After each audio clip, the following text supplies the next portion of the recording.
उदाहरण आपको देना चाहूंगा कि हम एक विक्रमादित्य का नाम जानते हैं। विक्रमादित्य के बाद उनने गणतंत्र की स्थापना की, इतना बड़ा साम्राज्य बनाया, लेकिन अपने बच्चों को राजा नहीं बनाया।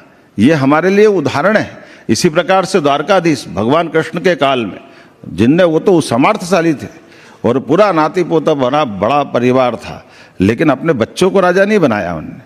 ये जो हमारे लोकतंत्र की ऐसे कई सारी चीजें हैं। हम बने हैं, अगर बच्चों में दम होगा, बच्चे समझेंगे तो बन जाएंगे। हमको जबरदस्ती लाला के बनाने से कई बार हमारी राजनीति भी खराब हो जाती।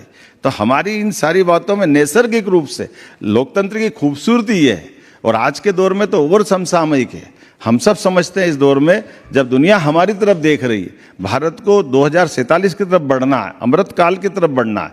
और ये बिल्कुल सही बात है कि 75 साल में अगल बगल के देशों में देखो तो अब लोकतंत्र बचा कहाँ है।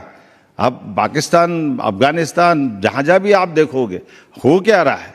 लेकिन ऐसे दुनिया के अंदर तक चले जाओ निकल करके, लेकिन अपने देश के अंदर ये विशेषता है कि पक्ष में हो विपक्ष में सरकारें ऐसी बदलती है, कोई फर्क ही नहीं पड़ता है।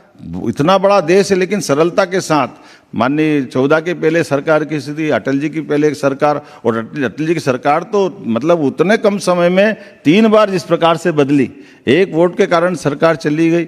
इसलिए जो सच में अटल जी के शब्दों में अगर कहा जाए तो उनने का ये बात सही है कि दल बनेंगे, दल बिगड़ेंगे, पार्टियां आएगी, पार्टियां जाएगी, लेकिन लोकतंत्र रहना चाहिए, देश रहना चाहिए। इसी भाव के आधार पर मेरी आपको सबको शुभकामना, बधाई, बहुत बहुत धन्यवाद।